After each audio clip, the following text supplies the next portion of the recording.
सद्गुरू श्री ब्रह्मचैतन्य महाराज गोंदवलेकर यांचं प्रवचन 1 मे.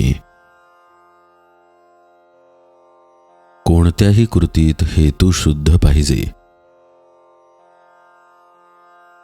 तमोगुण हा तिन्ही गुणात जास्त जड असल्याने त्याचा परिणाम या जगामध्ये लगेच दिसून येतो. दुष्टबुद्धी हा तमोगुणाचा परिणाम आहे.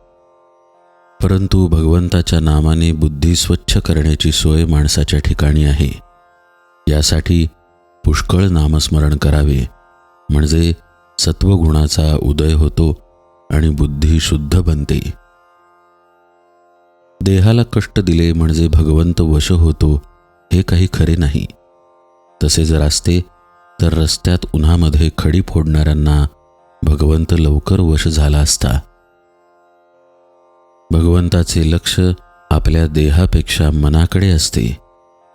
आपल्या मनामध्ये प्रापंचिक हेतू ठेवून भगवंताच्या नावाने उपवासासारखे कितीही कष्ट केले तरी ते पाहून लोक फसतील, पण भगवंत फसणार नाही. आपण जसे बोलतो तसे वागण्याचा अभ्यास करावा. परमार्थामध्ये ढोंग फार बाधक असते. प्रापंचिक गोष्टी करता उपवास करणे ही गोष्ट मला पसंत नाही.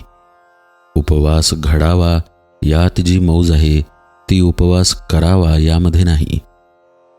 भगवंताच्या स्मरणामध्ये इतके तल्लीन व्हावे की आपण नेहमी त्याच्याजवळ वास करतो आहोत असे मनाला वाटावे.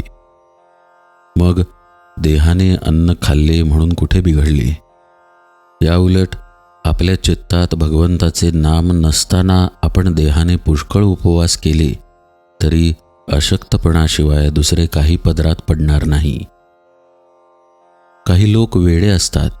त्यांना आपण उपासतापास कशासाठी करतो आहोत हेच समजत नाही. कोणत्याही कृतीला वास्तविक मोल तिच्या हेतूवरून येते. हेतू शुद्ध असून एखाद्या वेळी कृती बरी नसली तरी भगवंताच्या घरी चालते, पण हेतू चांगला नसून कृती मात्र फार चांगली असली तरी भगवंत त्यापासून दूरच राहतो.